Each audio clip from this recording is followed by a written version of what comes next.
មានចំណុចមួយដែលអាមេរិកអាចលំបាកបន្តិចនៅក្នុងការស្ដារអ៊ីរ៉ង់ឬក៏ផ្លាស់ប្ដូររបបដឹកនាំរដ្ឋរបស់អ៊ីរ៉ង់នេះគឺដោយសារតែត្រូវរកមនុស្សមកជំនួសដែលជាជនជាតិអ៊ីរ៉ង់ព្រោះជនជាតិអ៊ីរ៉ង់ត្រូវបានមេបព្វជិតសាសនានិងក្រុមដឹកនាំអ៊ីរ៉ង់30-40ឆ្នាំហ្នឹងរំលាយខ្ទេចខ្ទីអស់ហើយដូច្នេះវិធីដែលល្អបំផុតដើម្បីឲ្យអ៊ីរ៉ង់មានរដ្ឋាភិបាលថ្មីមួយតាមការចង់បានរបស់អាមេរិកតែយកប្រជាពលរដ្ឋអ៊ីរ៉ង់មកដឹកនាំគឺមានតែទៅយកមនុស្សនៅក្នុងជួរគណៈបកកណ្ដាលអំណាចឬគណៈបកក្រមផ្ដាច់ការនឹងឯងគឺទៅលួងទិញទឹកចិត្តមនុស្សទាំងនោះយកមកប្រើហើយលើកបន្ទប់ទៅមានអាមេរិកនៅពីក្រោយរឿងហ្នឹងគឺតែប៉ុណ្្នឹងឯងបើសិនជាទៅរកអ្នកថ្មីមកពីណាគឺមិនមានទេព្រោះរបបហ្នឹងបំផ្លាញខ្ទេចខ្ទីអស់ហើយបពប្រឆាំងព្យួរកឬក៏សម្លាប់ចោលឬក៏អីអស់ហើយអត់មានអ្នកណាទៅតតាំងអីបានទេអញ្ចឹងដើម្បីឲ្យមានអ្នកណាអាចទៅជំនួសអីបានឥឡូវរំលាយសម្រាប់ថ្នាក់ដឹកនាំរបស់អ៊ីរ៉ង់ខ្ទេចខ្ទីអស់ហើយនិយាយទៅថ្នាក់ដឹកនាំពួកកុម្មុយនីសហ្នឹងគឺខ្ទេចផ្ដាច់ការហ្នឹងគឺសឹងតែរៀបដល់ដីហើយនៅសល់ខ្លះអាធំអីហ្នឹងក៏សម្លាប់ចោលអស់ប៉ុន្តែតើអ្នកណាម្នាក់ដែលអាចនឹងមកជំនួសបានគឺទៅយកពីក្នុងជួរបកហ្នឹងមកហើយចាប់ផ្ដើមបណ្ដុះតើត្រូវការពេលប្រមាណពិបាកប៉ុណ្ណាយូរប៉ុណ្ណាយើងចាំតាមដានតទៅទៀតបងប្អូនគ្រាន់តែថាអាមេរិកមានអំណាចយោធាខ្លាំងណាស់ដូច្នេះអ៊ីរ៉ង់មិនអាចនឹងឈ្នះអាមេរិកកើតទេគ្រាន់តែថាតើវានឹងយូរប៉ុណ្ណាហើយនៅចរចាគ្នាប៉ុណ្ណាហើយសង្គ្រឹតថ្មិញដាក់គ្នាប៉ុណ្ណារឹតបន្តឹងលក្ខនឹងលក្ខអ៊ីរ៉ង់ហ្នឹងនៅតែយករឿងច្រកហ័រមូសគឺជាចំណាប់ខ្មាំប៉ុន្តែអាមេរិកក៏បានផ្ដាច់អុកស៊ីហ្សែនរបស់អ៊ីរ៉ង់នៅក្នុងន័យហាមកប៉ាល់របស់អ៊ីរ៉ង់មិនឲ្យចុះចតឬចេញតែអស់ពីហ្នឹងមកអ៊ីរ៉ង់បានអីរកស៊ីបងប្អូនព្រោះអ៊ីរ៉ង់ដើម្បីអឺដោះដូរទំនិញប្រេងអីរបស់ខ្លួនទៅប្រទេសដទៃហ្នឹងគឺតាមរយៈច្រកហ័រមូសហ្នឹងហើយដល់តើឥឡូវបិទអាហ្នឹងចិត្តជើងតើវាយ៉ាងម៉េចវាដូចជាដាច់ខ្យល់ដាច់សេដ្ឋកិច្ចអីអញ្ចឹងដែរដូច្នេះវាសំណួរសួរថាតើអ៊ីរ៉ង់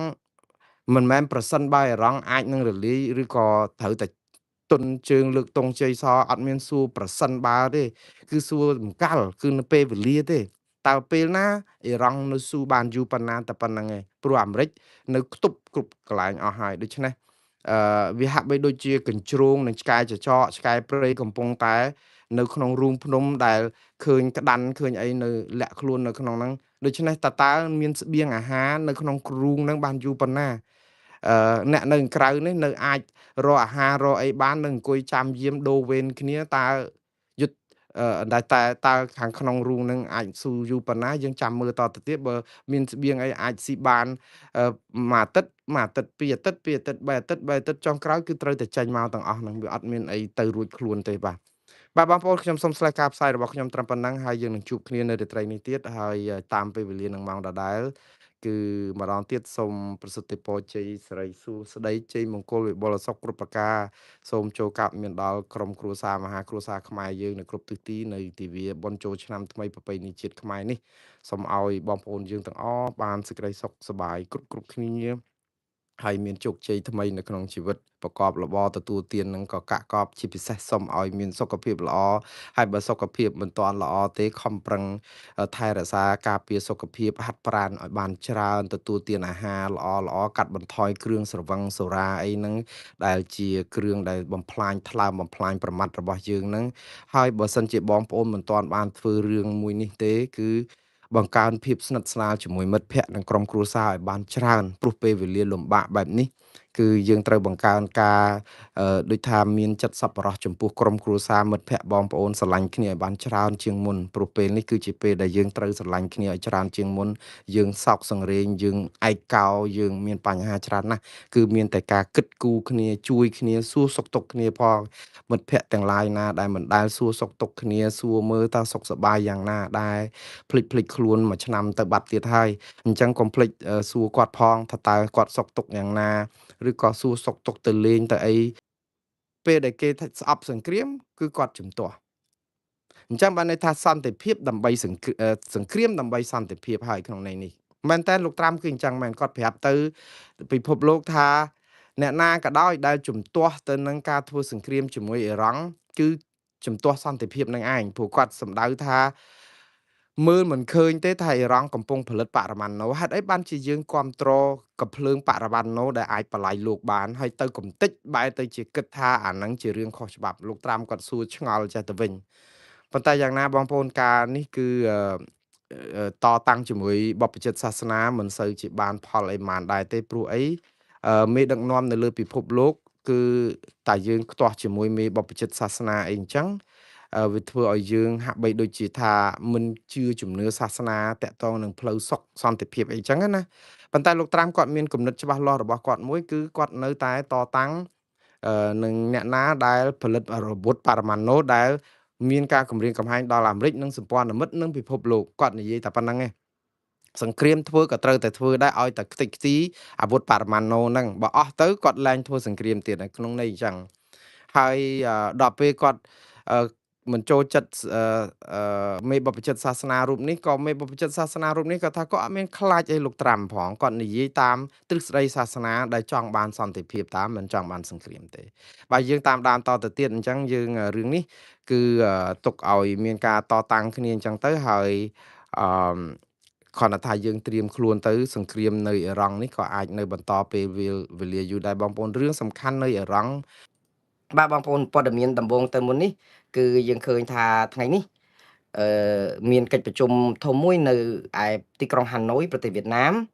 ដែលមេដឹកនាំរបស់អាស៊ានទាំងអស់ចូលរួមមិនមែនតែខ្មែរមិនមែនតែថៃទេតាមពិតទៅគឺជាគេហៅថាវេទិកាអាស៊ានសម្រាប់អនាគតឬក៏វេទិកាអនាគតអាស៊ានដែលជាជំនួបកម្ពុជាសម្រាប់មេដឹកនាំនៅអាស៊ានទាំងអស់ទាំង11ប្រទេសទៅចូលរួមគ្នាដោយអ្នកណាម្នាក់ធ្វើម្ចាស់ផ្ទះហើយពិធីប្រជុំនេះគឺខួបទី3ហើយគឺ3ឆ្នាំហើយដែលគេរៀបចំប្រជុំបែបនេះដែលប្រព្រឹត្តទៅនៅទីក្រុងហាណូយប្រទេសវៀតណាមហើយអ្នកដែលគ្រោងទៅឬក៏អ្នកដែលទៅចូលរួមហ្នឹងគឺមេដឹកនាំយើងឃើញហើយមានទាំងលោកហ៊ុនម៉ាណែតដែលជានាយករដ្ឋមន្ត្រីខ្មែរលោកអនុទិនច័ន្ទវរៈគុលជានាយករដ្ឋមន្ត្រីថៃនិងនាយករដ្ឋមន្ត្រីប្រធានាធិបតីនៃប្រទេសអាស៊ានដទៃទៀតក៏ទៅចូលរួមនៅក្នុងពិធីនោះដែរគោលបំណងគេគឺជជែកអំពី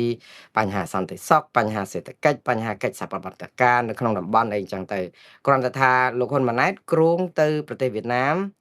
ឬក៏បំពេញទស្សនកិច្ចចូលរួមនៅក្នុងពិធីនឹងហើយបន្តជួបមេដឹកនាំវៀតណាមផងរហូតដល់ទៅ3ថ្ងៃបានន័យថាពីថ្ងៃទី8 9និង10យ៉ាង3ថ្ងៃឯថៃវិញគឺលោកអនុទិនច័ន្ទវរៈគុលទៅតែ2ថ្ងៃទេគឺថ្ងៃ8ទី9គឺគាត់នឹងវិលត្រឡប់មកប្រទេសថៃវិញក្រោយចប់ប្រជុំក៏ប៉ុន្តែអ្វីដែលគួរឲ្យកត់សម្គាល់នេះគឺកិច្ចប្រជុំកំពូលកម្រិតអនាគតរបស់អាស៊ាននេះគឺមិនមានអឺគឺថាការជួបគ្នារវាងនាយករដ្ឋមន្ត្រីខ្មែរនិងនាយករដ្ឋមន្ត្រីថៃអនុទិនច័ន្ទវរៈគុលតាក់ទងនឹងរឿងកិច្ចការព្រំដែនបញ្ហាដោះស្រាយរឿងវិវាទកម្ពុជានិងថៃទេហើយអាចនឹងមិនត្រូវនឹងបរិបត្តិរបស់វេទិកាអនាគតអាស៊ានហ្នឹងដែលជាទូទៅគេរៀបចំឲ្យជួបមេដឹកនាំមកជជែកគ្នាតែពីរឿងសេដ្ឋកិច្ចពីរឿងសន្តិសុខពីរឿងទំនាក់ទំនងពាណិជ្ជកម្មអីក៏តែមិនដឹងក៏ប៉ុន្តែបើយើងនិយាយអំពីអនាគតអាស៊ានតើអាស៊ានហ្នឹងវាមានអនាគតទៅឯណាបើកូនចៅអាស៊ានហ្នឹងឆ្លោះបោចសក់គ្នាយ៉ាងនេះខ្ញុំកំពុងតែឆ្ងល់ដែរចុះវៀតណាមហ្នឹងអាចនឹងជួយដោះស្រាយអីខ្លះដែរទេតើតើនឹងឧទាហរណ៍ថាជាអាញាកណ្ដាលដោយសារតែខ្លួនជាម្ចាស់ផ្ទះផងហ្នឹងក៏ឆ្លៀតឱកាសហ្នឹងហៅខ្មែរនិងថៃហ្នឹងជុំគ្នាទៅហើយជជែកគ្នាមើលរឿងព្រំដែនកម្ពុជាថៃហ្នឹងមានអីជួយសម្របសម្រួលដោះស្រាយគ្នាបានអីអញ្ចឹងណាប៉ុន្តែជាអកុសលគឺរឿងបែបនេះអត់មានទេអាចវៀតណាមអត់ទៅចង់អំពើទុកនៅក្នុងការដែលយកអវេទិកាអនាគតអាស៊ានដែលមានរបៀបវិរៈគេរួចទៅហើយដែលអត់និយាយពីរឿងព្រំដែនកម្ពុជាថៃមកនៅក្នុងហ្នឹងទៅក៏គេនិយាយពីរឿងអ្វីដែលទូទៅដូចតែគេនិយាយរាល់ឆ្នាំអញ្ចឹងទៅតែវិច័យដល់អីឆ្នាំនេះវាមានរឿងចំនួនព្រំដែនឬមួយក៏វៀតណាមហ្នឹងចាត់ទុកថាកិច្ចការងារនេះដូចជាបានដោះស្រាយរួចទៅហើយព្រោះអីមានបាត់ឈប់បាញ់ហើយអីអញ្ចឹងទៅមានអាមេរិកអីជួយសម្របសម្រួលហើយក៏មានចិនអីគេជួយ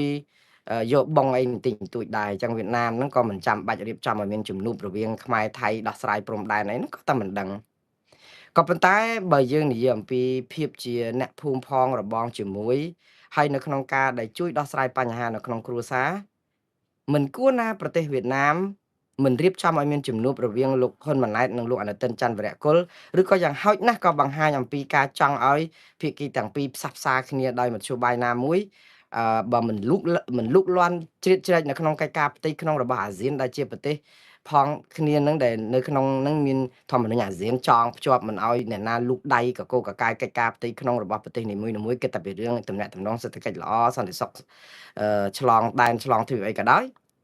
ក៏ប៉ុន្តែជាអាស៊ានជាសមាជិកដូចគ្នាជាអ្នកមានគ្រោះជាអ្នកមានបញ្ហាយើងអាចនឹងប្រលេះដៃចោលចឹងទេចិនដែលមិនមែនជាសមាជិកអាស៊ានផងមានរឿងអីក៏នៅតែចិនចេះតែមកចង់សម្របសម្រួលក៏ប៉ុន្តែខ្ញុំមើលឃើញរឿងចិនបានជួយសម្របសម្រួលកន្លងមកហ្នឹងភាគច្រើនគឺខ្មែរទេអ្នកចង់ឲ្យមុខចិននោះមិនមែនចិនខ្លួនឯងហ្នឹងដែលមកឈឺឆ្អាលរឿងផ្សះផ្សានឹងប្រមាណដែរទេព្រោះអីចិនចង់ចំណេញពីថៃផងចង់ចំណេញពីខ្មែរផងប៉ុន្តែតាមទម្លាប់កម្ពុជាមិនដែលរំលងចិនទេធ្វើអីហ្នឹងក៏ចង់ឲ្យមានឈ្មោះចិនចូលនៅក្នុងហ្នឹងចឹងហើយបានថាចុងក្រោយហ្នឹងអាមេរិកប្រាប់ថាបើមានចិនចូលរួមនៅក្នុងបទឈប់បាញ់កិច្ចព្រមព្រៀងបទឈប់បាញ់ដែលលោកត្រាំទៅជាអធិបតីហ្នឹងគឺអត់ទៅហ្មងអត់ក៏អត់ចេញនិយាយទៅក៏អត់ទៅចូលរួមកិច្ចប្រជុំកម្ពុជាមួយនៅម៉ាឡេនៅទៀតណាពុំមានចេះទៀតស្អប់ចិនមិនដឹងយ៉ាងម៉េចទេប៉ុន្តែនៅទៅជួបចិនថ្ងៃមុននយោបាយហ្នឹងគឺវារៀងវល់បន្តិចតែឥឡូវវិលមករឿងវៀតណាមវិញតើលោកហ៊ុនម៉ាណែតទៅវៀតណាមនិងលោកអនុទិនទៅវៀតណាមនេះមានចំណេញអីដល់កិច្ចការព្រំដែនទេអត់ទេគឺគេនិយាយតែពីរឿងភារកិច្ចនៅក្នុងការចូលរួមក្នុងនាមជាមេដឹកនាំរបស់ប្រទេសអាស៊ានទៅតបតាមការអញ្ជើញរបស់មេដឹកនាំវៀតណាមដើម្បីចូលរួមកិច្ចប្រជុំអនាគតអាស៊ាននៅទីក្រុងហាណូយឆ្នាំទី3តែប៉ុណ្ណោះឯងក៏ប៉ុន្តែបើតាមអ្វីដែលជាសេចក្តីថ្លែងការណ៍របស់ក្រសួងការបរទេសកម្ពុជាគឺការដែលទៅជួបនេះគឺពិតហើយគឺនិយាយអំពីទំនាក់ទំនងទ្វេភាគីរបស់វៀតណាមនិងកម្ពុជាដើម្បីពង្រឹងកិច្ចសហប្រតិបត្តិការផ្នែកសេដ្ឋកិច្ចសន្តិសុខឬទំនាក់ទំនងល្អជាមួយនឹងប្រទេសទាំងពីរអញ្ចឹងទៅឯថៃក៏ចឹងដែរព្រោះថៃក៏គេទៅបន្តឹងចំណងសេដ្ឋកិច្ចទំនាក់ទំនងល្អរវាងវៀតណាមពាណិជ្ជកម្មវៀតណាមថៃព្រោះអីមេដឹកនាំវៀតណាមលោកតូលឹមហ្នឹងទៅទៅទស្សនកិច្ចនៅថៃ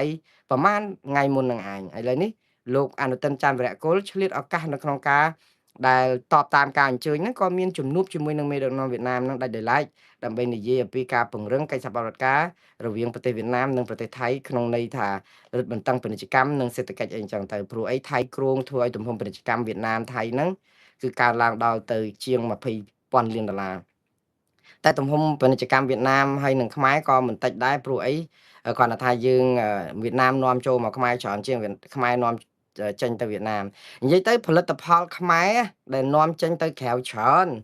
លើសពីខាងក្រៅនាំចូលមកខ្មែរវិញតែទៅអឺរ៉ុបនិងអាមេរិកភាគច្រើនណាព្រោះហេតុអីបានជាទៅអាមេរិកនិងអឺរ៉ុបភាគច្រើនខ្មែរនាំចេញបានច្រើនជាងអឺរ៉ុបនិងអាមេរិកនាំចូលខ្មែរព្រោះផលិតផលទំនិញសព្វសារពើរបស់អឺរ៉ុបហើយនិងអាមេរិកហ្នឹងគឺវាមិនអាចប្រកួតប្រជែងទីផ្សារវៀតណាមទីផ្សារថៃទីផ្សារចិនឬម៉ាឡេអីនៅស្រុកខ្មែរបានទេអញ្ចឹងហើយបានជានាំមកខាងក្រៅនេះស្រុកអឺរ៉ុបនេះគឺខ្មែរនាំមកច្រើនជាងតែខាងអឺរ៉ុបខាងអាមេរិកមិនអាចនាំទៅខ្មែរណាមួយជីវភាពប្រជាពលរដ្ឋខ្មែរហ្នឹងទាបណាស់មិនអាចនឹងមានលទ្ធភាពគ្រប់គ្រាន់ទំហំសេដ្ឋកិច្ចហ្នឹងទៅប្រើប្រាស់ផលិតផលទំនិញសព្វសារពើរបស់ទីផ្សារអឺរ៉ុបនិងអាមេរិកបានទេវាមិនត្រូវនឹងជីវភាពរបស់ប្រជាពលរដ្ឋខ្មែរអញ្ចឹងខ្មែរយើងត្រូវបានតែត្រឹមផលិតផលវៀតណាមបើចង់រៀងកលិបបន្តិចទៅថៃឬក៏បោះហុងកុងឬក៏ម៉ាឡេអញ្ចឹងទៅចិននៅពេញផ្ទៃប្រទេសអញ្ចឹងហើយបានជាទំហំពាណិជ្ជកម្មចិនចូលខ្មែរហ្នឹងគឺ$10,000,000,000ជាងថៃហ្នឹងក៏ច្រើនវៀតណាមហ្នឹងក៏ច្រើនខ្មែរនាំទៅគេវិញទៅប្រទេសចិនទៅប្រទេសវៀតណាមទៅប្រទេសថៃនេះក៏នាំចេញតិចណាស់គេនាំចូលមកយើងច្រើនបំផុតបើតែយ៉ាងណាបងប្អូននេះគឺគ្រាន់តែជាព័ត៌មានត្រួសៗដើម្បីឲ្យបងប្អូនជ្រាបថាតើជំនួបមេដឹកនាំខ្មែរទៅជួបវៀតណាមហើយលោកអនុទិនច័ន្ទវរៈគុលទៅវៀតណាមដែរនេះទៅស្របគ្នានឹងតើបាននិយាយអីខ្លះពីកិច្ចការព្រំដែនចម្លើយគឺអត់ទេហើយវៀតណាមនេះមែនតើទៅគឺមិនដឹងត្រូវនិយាយកិច្ចការព្រំដែនអីជាមួយនឹងខ្មែរហើយនឹងថៃនឹងចេញផងទេព្រោះវៀតណាមហ្នឹងក៏ឈ្លានពានដីខ្មែរដែរហើយទៅធ្វើអាញាកដាលអាម៉េចក៏ពិបាកដែរណារឿងហ្នឹងគឺបន្ទោសវៀតណាមមិនកើតដែរតែកាត់អាម៉េចឥឡូវទៅរករឿងឲ្យថៃហើយនិងកម្ពុជាស្របគ្នាអនុវត្តផែនទីខ្នាត1លើ200,000ឧទាហរណ៍ដើម្បីដោះស្រាយបញ្ហាព្រំដែនចុះបើយកអាហ្នឹងមកប្រើចុះព្រំដែនខាងកើតហ្នឹងបាត់មកកណ្ដោឬក៏ថាមានបញ្ហាអីកន្លងមក ព្រោះមានរឿងរកម្មរកុសគ្នានៅក្នុងព្រំដែននឹងប្រើផែនទីបំពេញបន្ថែមអីអ្នកនយោបាយនឹងរករឿងរាយការណ៍មកតាក់ទងនឹងបាត់ដីខ្មែរអីមកកណោអីឡាក់នោះឡាក់ចឹងតើយើងដោះស្រាយយ៉ាងម៉េចតែកម្ពុជាគេប្រកាន់ចំហថានៅអភិខាងកើតហ្នឹងគេអត់ដែលបានបាត់ដីទេមានតែដីវៀតណាមបានដីពីវៀតណាមមកទៀតផងពេលដែលវាស់បកគោលព្រំដែនអីចឹងប៉ុន្តែអារឿងវាស់បកគោលព្រំដែននៅខាងកើតហ្នឹងភាគច្រើនដូចអត់សូវអីសោះចង់និយាយថាយើងដូចយើងល្អកល្អឿនគ្នាជួនកាលអីដោះដូរមានដីខាងនេះបានទៅថៃបានទៅវៀតណាមដីពីនេះបានខ្មែរអញ្ចឹងអាហ្នឹងខាងភាគីកម្ពុជាលើកឡើងអញ្ចឹងណាដូចអត់សូវមានរឿងអីតតាំងច្បាំងគ្នាអីដូចនៅខាងព្រំដែនខាងលិចសោះតែអាចដោយសារតែកម្ពុជានៅជាពាក់គុណវៀតណាមច្រើនដែរតាក់ទងគេចូលមកជួយឲ្យថាលុកលុយឈ្លានពានកម្ពុជាដែលភាសាប្រវត្តិសាស្ត្រខាងគណៈបកកណ្ដាលអំណាចប្រើថារំដោះប្រជាប្រដ្ឋខ្មែរអីចឹងតែអ្នកនយោបាយប្រឆាំងថានឹងជាការឈ្លានពានទឹកដីទុកឲ្យទ័ពបរទេសចូលឈ្លានពានកម្ពុជាតែយ៉ាងណាវៀតណាមចូលមកអាហ្នឹងគឺសម្រាប់ប្រជាពលរដ្ឋខ្មែរច្រើនណាស់ដែលរស់រានមានជីវិតពីរបបខ្មែរក្រហមចាត់ទុកថាជាការជួយសង្គ្រោះស្រោចស្រង់ជីវិតប្រជាពលរដ្ឋឲ្យរស់រានឡើងវិញរួចផុតពីរបបខ្មែរក្រហមអត់ខ្វល់រឿងការឈ្លានពានមិនឈ្លានពានសំខាន់គឺមានអ្នកជួយអញ្ចឹងវៀតណាមមកមានគុណស្រ័យច្រើនតទៅនៅក្នុងរឿងហ្នឹងដែលអាចបញ្ហាជាមួយវៀតណាមហ្នឹងគឺរឿងដូចពិបាកនិយាយដែរហើយបើថាកកកកាយរឿងព្រំដែនហ្នឹងវាអាចនឹងពិបាកត្រង់ថាកោះត្រល់ផងតាក់ទងខ្មែរកម្ពុជាក្រោមផងដីកម្ពុជាក្រោមផងអាហ្នឹងរត់តែច្បោកច្បល់ទៀតដែរអញ្ចឹងព្រោះលោកហ៊ុនម៉ាណែតសំទោសលោកហ៊ុនសែនធ្លាប់តែពមៀនឲ្យមកឈូសហើយរឿងព្រំដែនខាងកើតចាប់ដាក់គុកលោកសំរងស៊ីហ្នឹងក៏ជាប់ចោតពីបទអីប្រមាណបាត់ល្មើសណារឿងដកបកគោលព្រំដែនឲ្យលោកសកម្មជនគណៈបកប្រឆាំងមួយរូបមិនទៅចេញពីពន្ធនាគារហ្នឹងក៏តែរឿងព្រំដែនរឿងរូបសំអានហ្នឹងក៏តែរឿងព្រំដែនសិតតែជាប់គុកទាំងអស់ហើយភាគច្រើនព្រំដែនខាងកើតនឹងឯងជាប់គុកអស់ហើយបើព្រំដែនខាងលិចយើងទៅតែមានបញ្ហាជាមួយថៃក៏មានប្រជាពលរដ្ឋខ្មែរជាប់គុកដោយសារការបញ្ចេញមតិដែរបាទឥឡូវនេះគឺចូលដល់អត្ថបទទី2គឺតកតងនឹងរឿងលោកហ៊ុនសែនបន្តដកស្រង់អត្ថបទដែលជាស្នាដៃរបស់បញ្ញវន្តថៃដើម្បីវាយបកថៃរឿងព្រំដែនថ្ងៃនេះគឺយើងឃើញអត្ថបទរបស់លោកហ៊ុនសែនដែលផ្សាយនៅលើ Facebook របស់លោកគឺមានខ្ញុំថានេះគឺជាលើកទី3ហើយដែលលោកហ៊ុនសែនលើកស្ទួយស្នាដៃឬក៏ការបញ្ចេញមតិរបស់បញ្ញវន្តថៃដែលជាសាស្ត្រាចារ្យថៃហើយអត្ថបទ2មុនគឺជាអត្ថបទរបស់លោកសុរឆាតបំរុងសុខបាទឥឡូវនេះគឺគាត់អស់ពីលោកសុរឆាតបំរុងសុខមកគាត់ចាប់ផ្ដើមយកអត្ថបទថ្មីមួយទៀតរបស់ជាសាស្ត្រាចារ្យសាស្ត្រាចារ្យថៃមួយរូបទៀតហើយគឺជាបញ្ញវន្តដ៏ឆ្នើមនៅក្នុងប្រទេសថៃដែរព្រោះអ្នកដែលសរសេរអត្ថបទនេះមែនតើជាគេហៅថាបញ្ញវន្តចម្រើននិយមបញ្ញវន្តដែលមិនស្ពឹកសពុនបញ្ញវន្តដែលហ៊ានរិះគន់រដ្ឋាភិបាលផ្ដល់អនុសាសន៍ដើម្បីកែប្រែអញ្ចឹងទៅបញ្ញវន្តបែបនេះសម្បូរណាស់នៅប្រទេសថៃហើយខ្ញុំជឿថាបញ្ញវន្តដែលប្រកែបែបនេះក៏មិនខ្វះដែរនៅប្រទេសកម្ពុជានោះគៀអញ្ជើញគាត់ថាវាអកុសលបើនៅថៃគេនិយាយបានចេះរិះគន់រដ្ឋាភិបាលអីបានទៅអត់ចាប់ដាក់គុកដាក់ច្បាប់តែថាអត់ដាក់គុកដាក់ច្បាប់ណាលោកសុរឆាតបំរុងសុខហ្នឹងក៏ធ្លាប់ជាប់គុកដែរតែជាប់គុកយូរហើយពីរឿងធ្វើបាតកម្មតវ៉ារដ្ឋាភិបាលគាត់មិនចូលចិត្តរបបសឹកយោធាឬក៏រាជានិយមដែលប្រើច្បាប់អាជ្ញាសឹកផ្ដាច់ការនឹងពេកទេនេះបញ្ញវន្តគេហ្នឹងគឺគេចង់ឲ្យប្រទេសថៃហ្នឹងគ្រប់គ្រងដោយស៊ីវិលមានប្រជាធិបតេយ្យមានអីត្រឹមត្រូវហ្នឹងខ្ញុំនិយាយអំពីលោកសុរឆាតបំរុងសុខដែលលោកហ៊ុនសែនដកស្រង់អត្ថបទគាត់2លើកហើយ2លើកហ្នឹងគឺមែនតើរិះគន់លោកអនុទិនច័ន្ទវរៈគុលតែពីរឿងទៅប្រកាសអាម៉េចប្រាប់ថាផែនទីខ្នាត1លើ50,000គឺជាផែនទីដែលប្រើជំនួសឲ្យផែនទីខ្នាត1លើ200,000របស់អនុសញ្ញាបារាំងសៀមឆ្នាំ2000ឆ្នាំ1904-1907ដែលកាលនោះយើងចាំឲ្យសាស្ត្រាចារ្យនៅសាលាធម្មសាស្ត្ររូបនេះក៏បាននិយាយថាការថ្លែងរបស់មេដឹកនាំថៃបែបនេះគឺខាតប្រយោជន៍ថៃព្រោះដោយសារតែគ្មានអ្នកណាទៅគូសផែនទីឯកតោភាគីដោយគ្មានអ្នកណាទទួលស្គាល់ហើយទៅប្រកាសថាអានឹងជាផែនទីថ្មីឯណាទេមានសន្ធិសញ្ញាអញ្ចឹងអញ្ចឹងលោកហ៊ុនសែនរំលេចអត្ថបទនឹងម្ដងហើយម្ដងទៀតដើម្បីដូចជាការដែលចង់ដូចថាដាស់សតិ មេដឹកនាំថៃឲ្យកុំផ្ដេសផ្ដាស់រឿងការលុបនេះលុបនោះឬក៏និយាយនេះនិយាយនោះអីចឹងទៅអាហ្នឹងពីលើកមុនឥឡូវលើកចុងក្រោយនេះគឺថ្មីទេមួយថ្ងៃនេះគឺលោកហ៊ុនសែនដកស្រង់អត្ថបទរបស់បញ្ញវន្តថៃមួយរូបទៀតដែលជាសាស្ត្រាចារ្យនៅសាកលវិទ្យាល័យដែរគឺលោកអក្សរាផុងខំខុនតើអ្នកណាគេជាលោកអក្សរាផុងខំខុនហ្នឹងបើតាមពិតលោកអក្សរាផុងខំខុនគឺជាបញ្ញវន្តថៃមិនខុសពីលោកសុរឆាតបំរុងសុខនឹងហ្មងទេព្រោះដោយសារអីគាត់ជាអ្នកវិភាគអ្នកស្រាវជ្រាវផ្នែកអាស៊ានផ្នែកស្អីហ្នឹងរឿងព្រំដែនរឿងអីហ្នឹងដែរហើយជាទូទៅគឺគំនិតរបស់គាត់ហ្នឹងគឺរបៀបចម្រើននិយមដែរព្រោះលោកជាបញ្ញវន្តរបស់ថៃហើយជំនាញឯកទេសរបស់គាត់គឺកិច្ចការអន្តរជាតិច្បាប់អន្តរជាតិអាស៊ានហើយនឹងកិច្ចការព្រំដែនចំនួនព្រំដែនខ្មែរថៃនឹងឯងលោកបង្រៀននៅសាកលវិទ្យាល័យធម្មសាស្ត្រដែរនិយាយទៅធម្មសាស្ត្រហ្នឹងគឺជាសាកលវិទ្យាល័យល្បីកំពូលរបស់ថៃមួយដែលផលិតបញ្ញវន្តថៃច្រើនណាហើយអ្នកដែលនៅក្នុងសាកលវិទ្យាល័យធម្មសាស្ត្រនេះភាគច្រើនគឺជាបណ្ឌិតឬក៏បញ្ញវន្តដែលមិនដែលលុះក្រោមគេហៅថាអធិបុលរបស់រដ្ឋាភិបាលឬនយោបាយទេគឺគាត់ហ៊ាននិយាយប្រឆាំងហើយដោយសារច្បាប់ថៃហ្នឹងគឺវាជួយដោះស្រាយបញ្ហាសិទ្ធិសេរីភាពនយោបាយរបស់ប្រជាពលរដ្ឋផងអញ្ចឹងអត់ហ៊ានធ្វើបាបធ្វើទុកបុកម្នេញចាប់បញ្ញវន្តឬសាស្ត្រាចារ្យថៃដាក់គុកទេដែលខ្ញុំនិយាយថានៅខ្មែរអត់ខ្វះទេបញ្ញវន្តប៉ាកែជាងលោកស្អីអក្សរាពងឬក៏ផុងណែខំខុនហ្នឹងឬក៏លោកសុរឆាតបំរុងសុខអីហ្នឹងផង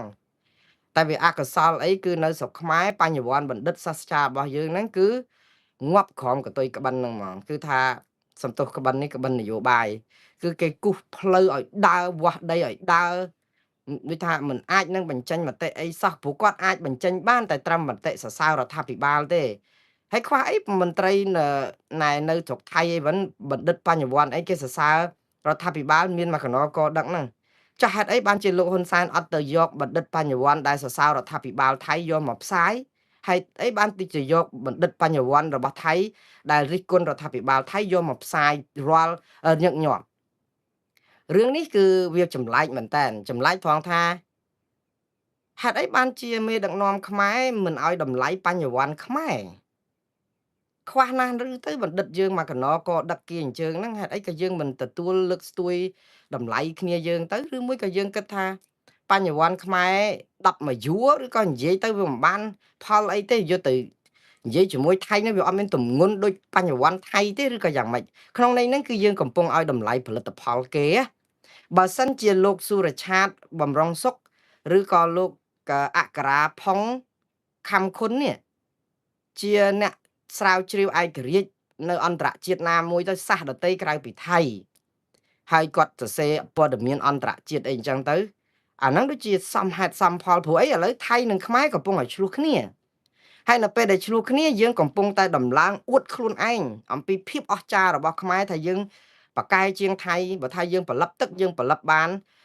នៅយូរអត់ដង្ហើមបានយូរជាងថៃអីអញ្ចឹងយើងស្អប់ផលិតផលថៃយើងបរិការយើងអ្នកណានិយាយសរសើរថៃអីបន្តិចគឺសុទ្ធតែក្បត់ជាតិទាំងអស់និយាយទៅឲ្យតែយើងនិយាយអីបានប្រយោជន៍ដល់ថៃគឺក្បត់ជាតិយើងនិយាយអីសរសើរថៃគឺក្បត់ជាតិក៏ប៉ុន្តែបើយើងយកមតិរបស់ថៃបញ្ញវន្តថៃយកមកនិយាយបែបនេះអត់អីទេ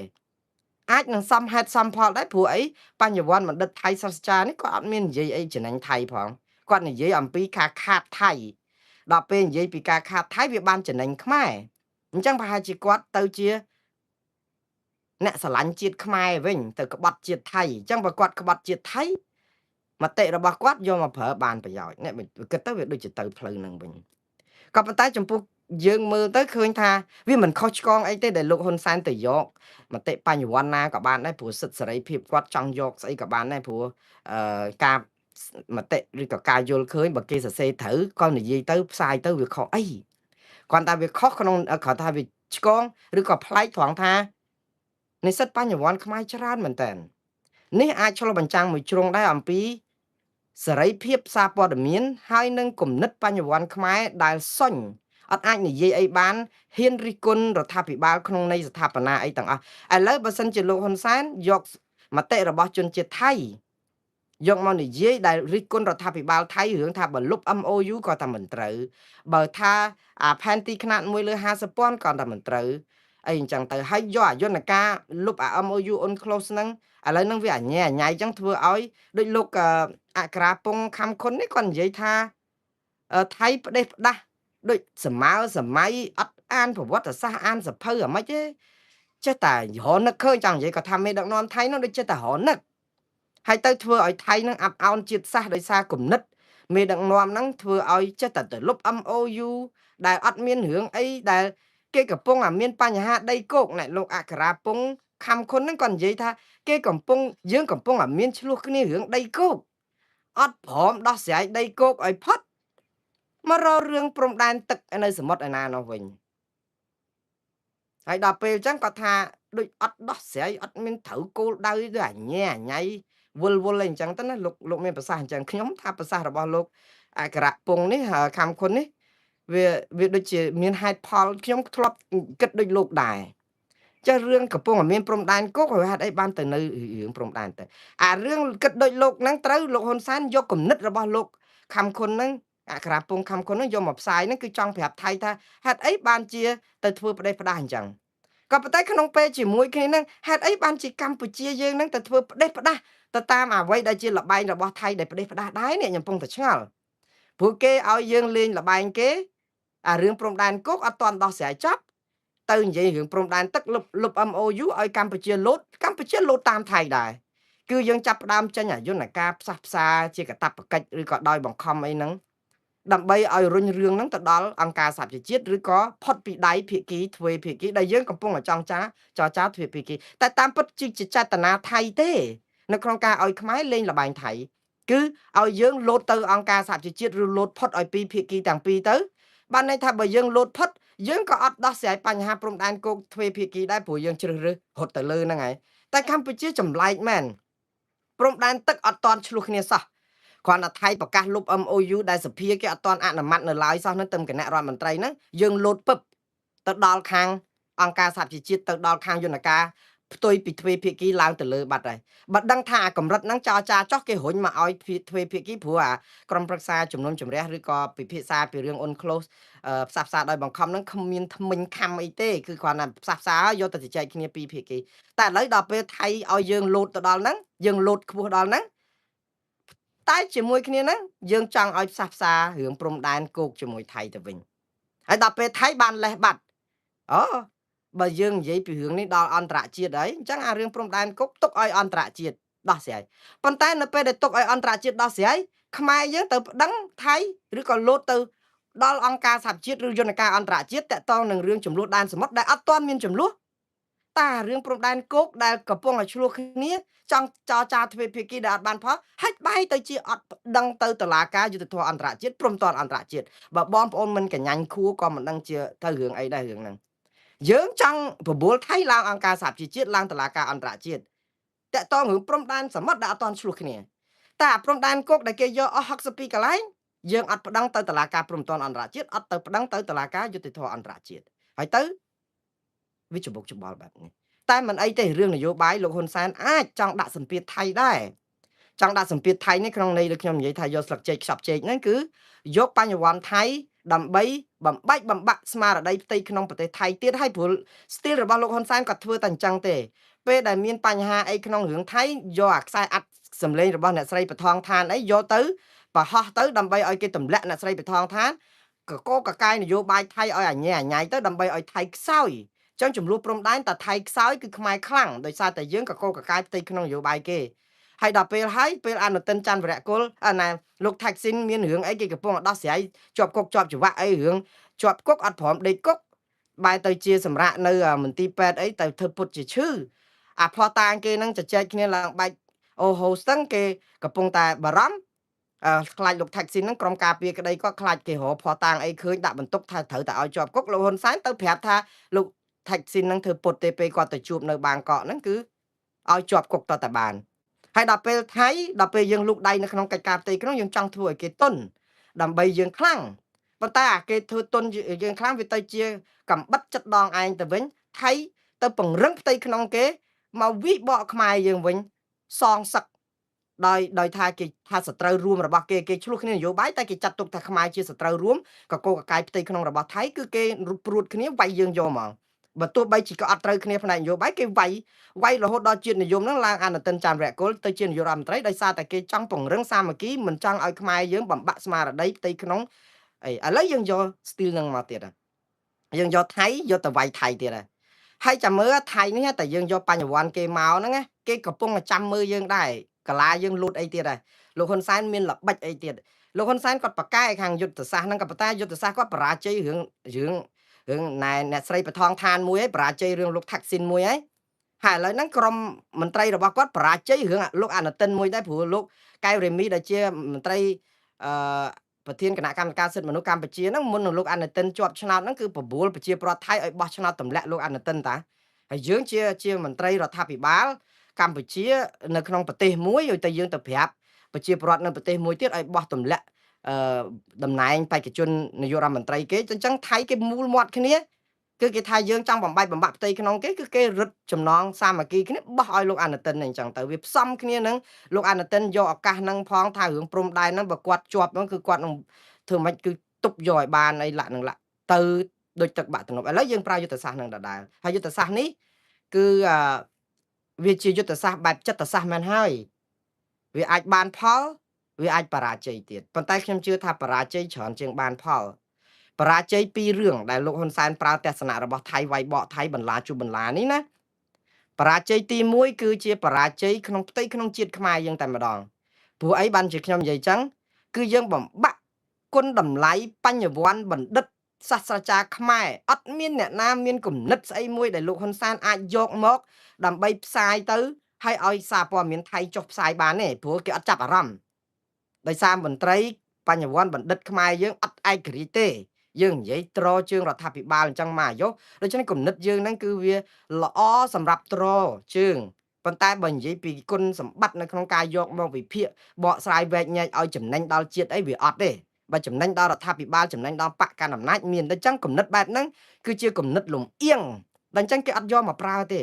អ្នកវិភាគបណ្ឌិតអីក៏ដោយគឺយើងត្រូវឈរជ្រុងកណ្ដាលប៉ុន្តែអកុសលនៅស្រុកខ្មែរហ្នឹងគឺបើអត់គ្រប់គ្រងគណៈបកប្រជាជនគឺយើងជាខ្មាំងលើកលែងតែយើងនិយាយតែសរសើររដ្ឋាភិបាលបើហ៊ាននិយាយអីរិះគន់រដ្ឋាភិបាលគឺយើងខ្មាំងដូច្នេះបណ្ឌិតបញ្ញវន្តយើងអត់មានដែលបណ្ឌិតដែលអាចឈរកណ្ដាលមួយដើម្បីជាកញ្ចក់ឆ្លោះបានណាអាហ្នឹងគឺយើងបរាជ័យហើយជាតិយើងគឺបរាជ័យធំមែនតើអញ្ចឹងហើយបានថាពេលដែលលោកហ៊ុនសែនយកមតិទស្សនៈរបស់បញ្ញវន្តថៃយកមកប្រើបិទតែថាជាយុទ្ធសាស្ត្រចិត្តសាស្ត្រមួយដើម្បី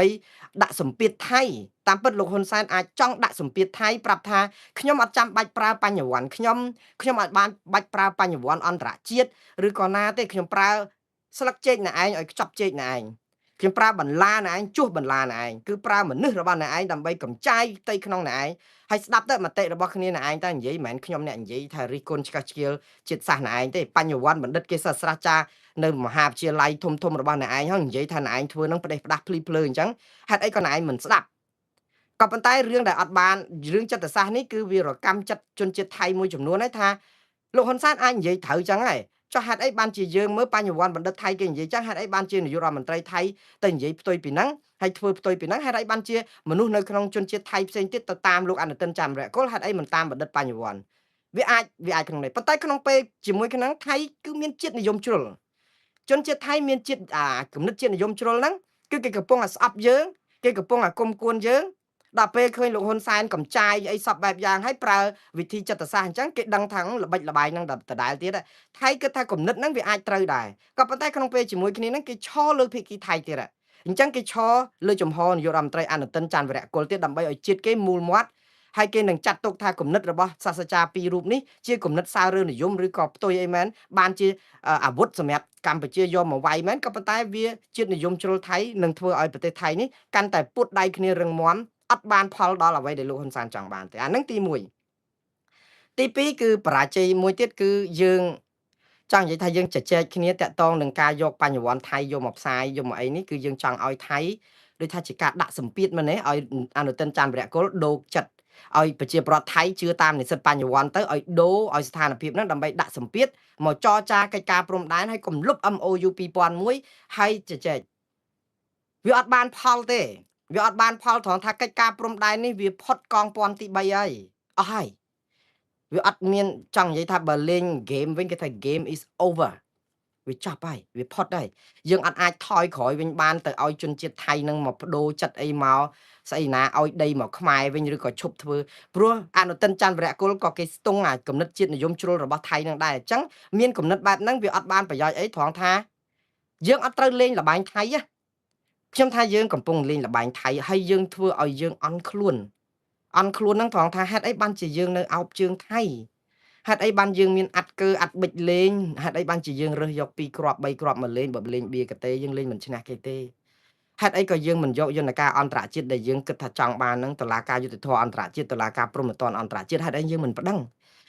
ហេតុអីក៏យើងមិនប្តឹងគេហេតុអីក៏យើងនៅគិតថាហ្នឹងឥឡូវបញ្ញវន្តថៃគេនិយាយថាធ្វើហ្នឹងខុសហើយថៃហ្នឹងវាអន់ចុះបើដឹងតែគេកំពុងតែខ្សោយហ្នឹងហេតុអីក៏យើងមិនប្តឹងគេតែម្ដងទៅបើយើងឬក៏មួយក៏យើងចង់ទុកឱកាសឲ្យគេហ្នឹងបង្ហាញថាយើងហ្នឹងជាអ្នកបដាល់ដ៏ថ្លៃថ្នូរមិន nasty fighter ស្មោកគ្រោកដោយលោកត្រាំថាទេយើងហ្នឹងគឺជាចាស់ទុំអញ្ចឹងឬក៏យ៉ាងម៉េច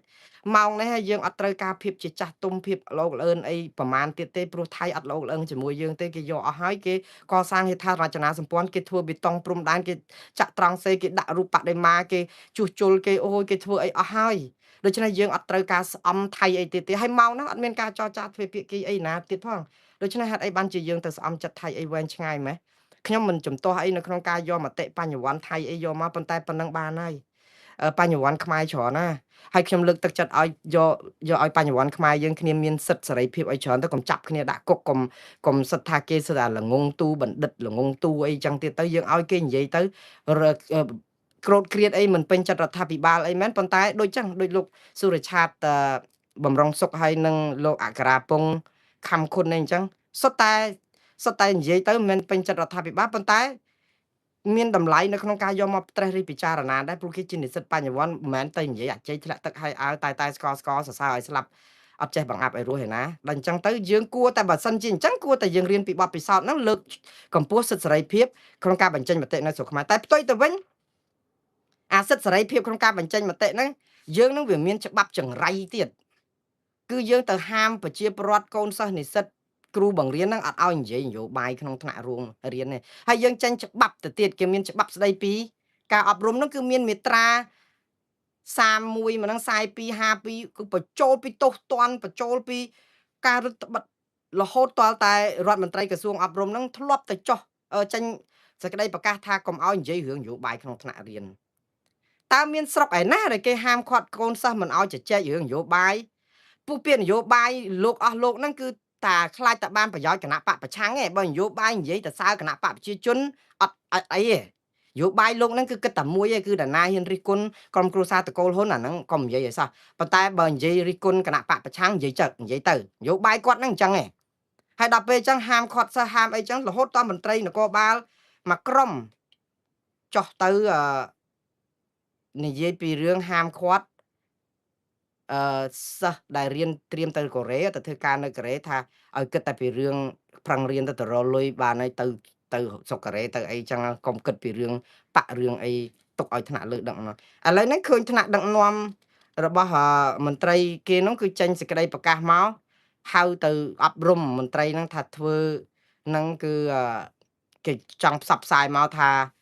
និយាយទៅហៅមកណែនាំថាមិនគួរណានិយាយរឿងនយោបាយទេគាត់ថាហើយទៅបកស្រាយយ៉ាងម៉េចថា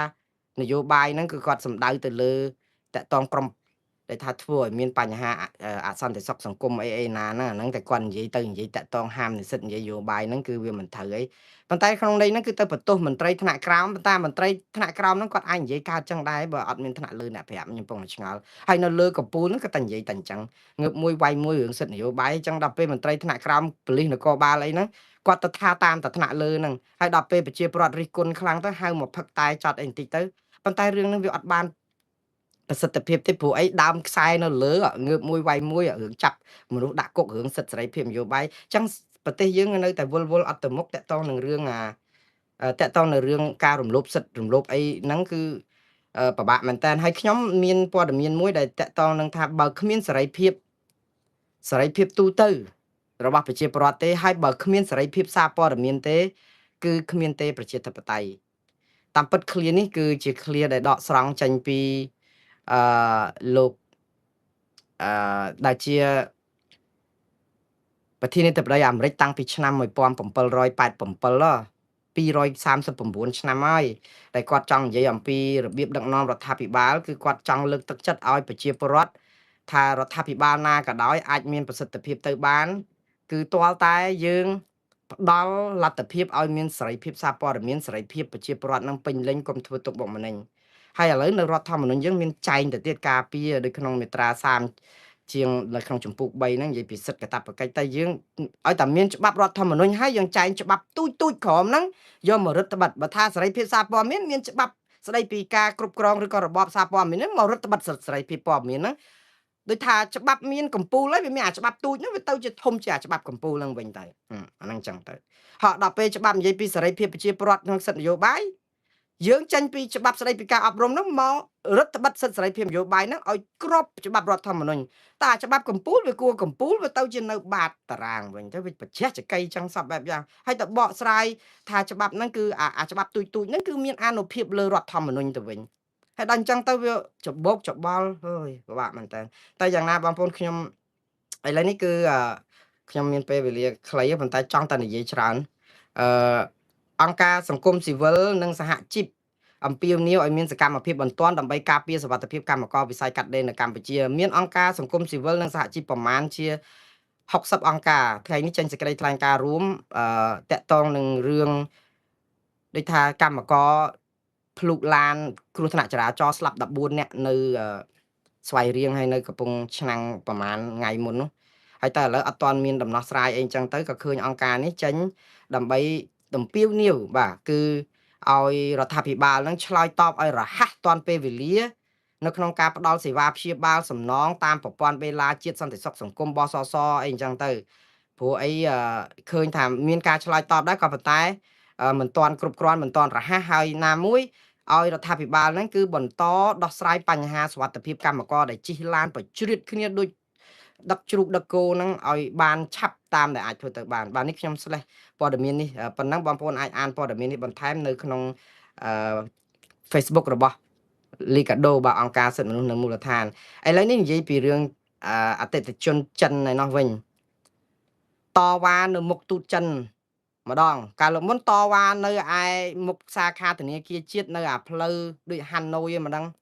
វាយគ្នាបែកក្បាលដេប្រមាណធ្នេសន្តិសុខហ្នឹងវាយយកហ្មងហើយទៅចាប់2នាក់ចាប់ខ្មែរ2នាក់ថាជាអ្នកឈ្នួនរកស៊ីឈ្នួលធ្វើបាតកម្មគ្នាជាជនរងគ្រោះ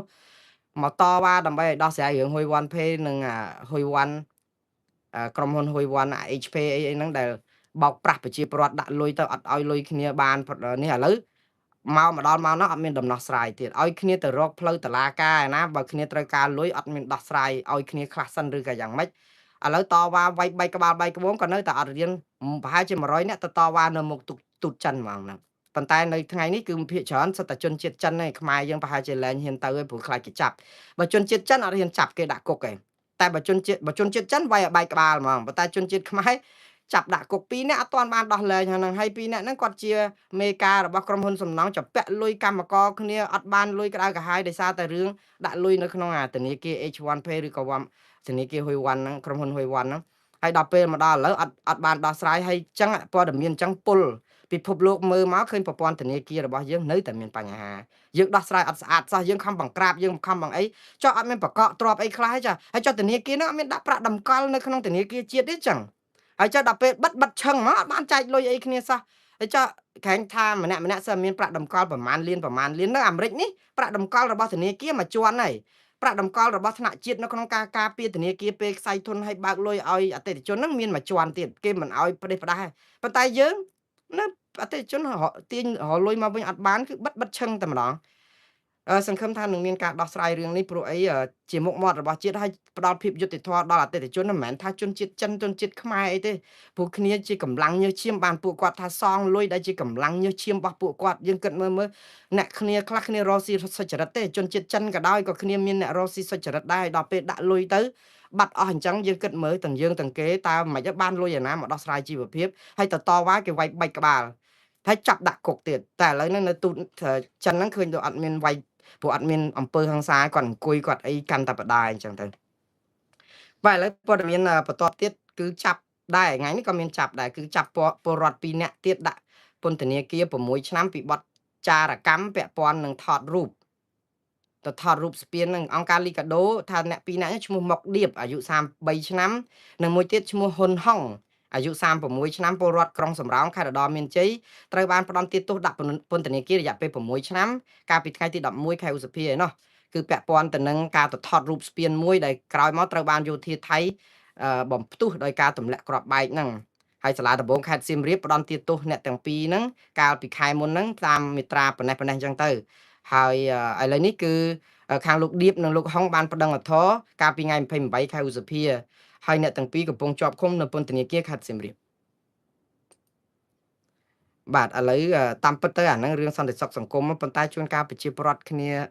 មិនសូវដឹងរឿងដឹងអីក៏គ្មានការអនុគ្រោះអីខ្លះទៅឥឡូវនេះគឺតកតងនឹងព័ត៌មានចុងក្រោយ2ដែលខ្ញុំនឹងសរុបនៅពេលនេះព័ត៌មានមួយដែលខ្ញុំចង់ជម្រាបនេះគឺព័ត៌មានរឿងអន្តរជាតិបញ្ចប់ពួកខ្ញុំស្រាប់ពេលតែ3នាទី4នាទីឥឡូវបង្ហាញព័ត៌មានអន្តរជាតិតែម្ដងទៅបងប្អូននៅពេលដែលយើងកំពុងតែមានរឿងពេញទឹកពេញដីនៅស្រុកខ្មែរ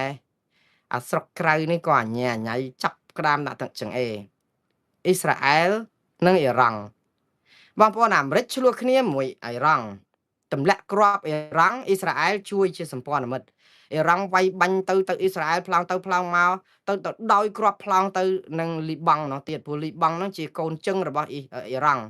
ចង់ទៅវាច្បុកច្បល់គ្នាដូចសឡកពឹសចឹង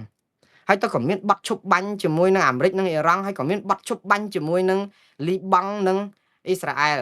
ប៉ុន្តែអត់ទាន់មានបាត់ឈប់បាញ់រវាងអ៊ីស្រាអែលនិងអ៊ីរ៉ង់ទេតែមានបាត់ឈប់បាញ់រវាងអ៊ីរ៉ង់និងអាមេរិកណែវាវល់ចាតែពុំមានបាត់ឈប់បាញ់នឹងអាមេរិកហើយនិងអ៊ីរ៉ង់នោះបាញ់គ្នាទៀតទេអ៊ីរ៉ង់ចោទអាមេរិកថាអត់ស្មោះត្រង់ឲ្យបាញ់ទៅកំទេចអាមូលដ្ឋានការពារកញ្ជ្រួចរ៉ាដាការពារកញ្ជ្រួចរបស់អ៊ីរ៉ង់បាញ់មកវិញអញ្ចឹងទៅឥឡូវអស់ពីបាញ់មកវិញបាញ់គ្នាពីអ៊ីរ៉ង់នឹងទៅដល់អ៊ីស្រាអែលទៀតថាអ៊ីស្រាអែលនឹងបាញ់ប្លង់ទៅអ៊ីរ៉ង់ឥឡូវបាញ់គ្នាកាលថ្ងៃសៅរ៍អាទិត្យនោះសុទ្ធតែកញ្ជ្រួចប្លង់ឆ្លងទ្វីបអូយប៉ាណាប៉ាណៃមិនដឹងស្អីទេហើយដល់ពេលឥឡូវលោកត្រាំគាត់ថាពីរអ្នកនេះគេបានជជែកគ្នាហើយគឺអ៊ីរ៉ង់និងអ៊ីស្រាអែលថានឹងមានបាត់ឈប់បាញ់ឆាប់នេះហើយគាត់ថាបាត់ឈប់បាញ់ហ្នឹងគឺគាត់ប្រកាសទៀតគាត់ថាវាអាស្រ័យលើពីរអ្នកហ្នឹងអនុវត្តបាត់ឈប់បាញ់នឹងបានអត់ទេក៏ប៉ុន្តែពងអាចចែកគ្នានឹងមានបាត់ឈប់បាញ់ឆាប់នេះឃើញរឿងអត់អារឿងមានបាត់ឈប់បាញ់ឡើងស្ងាត់ស្រុកអស់ហើយឥឡូវមកចេញបាញ់គ្នាអញ្ចឹងបាញ់ទៅបាញ់មកអញ្ចឹងទៀតទៅហើយឥឡូវហ្នឹងបើមានបាត់ឈប់បាញ់ហើយចុះលោកត្រាំគាត់ថាបាត់ឈប់បាញ់ថ្ងៃមុនអ្នកកសែតគេសួរថាចុះបើអាមេរិកមានបាត់ឈប់បាញ់ជាមួយអ៊ីរ៉ង់មិននៅតែមានបាញ់គ្នា